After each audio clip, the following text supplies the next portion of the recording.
కోడో మేకో తీసుకొచ్చినోడు తీసుకొస్తాడు. నిన్నటి దాకా మాట్లాడిండ్రు, పొద్దున పోయిండ్రు. ఇలా పొద్దున్న జరిగింది, పొద్దున్నే జరిగింది. వాళ్ళు ఏదో ధర్నా కూర్చున్నట, కేవలం 1-2 గంటలేట. పోయిండ్రు, కూర్చుంటే కూర్చోండి, డబ్బులు మీకు మేము ఇచ్చినమ్మా. అరే నీ ఇంటెలిజెంట్ వ్యవస్థ ఏం చేస్తుంది? నీ ఇంటెలిజెన్స్ వ్యవస్థ ఏం చేస్తుంది? నీ వ్యవస్థలు ఏం చేస్తున్నాయి?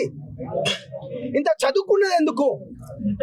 ఇన్ని వ్యవస్థలు, ఐఏఎస్లు, ఐపీఎస్లు, నార్కోటిక్స్, ఇన్ని విభాగాలు ఉన్నాయి, ఇన్ని విభాగాలు, సిఐడి విభాగాలు కానీ ఇవన్నీ ఉన్నాయి. దేనికి మీకు ఇవన్నీ ఎందుకు?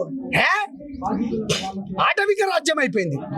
దోచుకున్నోనికి దోచుకో, దాచుకున్నోనికి దాచుకో, లాక్కున్నోనికి లాక్కో. వీళ్ళు పీకేది లేదు, వాడు అడిగేది లేదు. ఏం చేస్తాడు? మా అంటే కేసులు పెడతాడు. వచ్చినప్పుడు వాడిని మేనేజ్ చేస్తాం. అయిపోయిందా, కోర్టు దగ్గర పోతాం. వ్యవస్థలు గిట్ట ఇట్నే అయిపోయినాయి, అన్ని గిట్నే అయిపోయినాయి. ఏం చేస్తాం?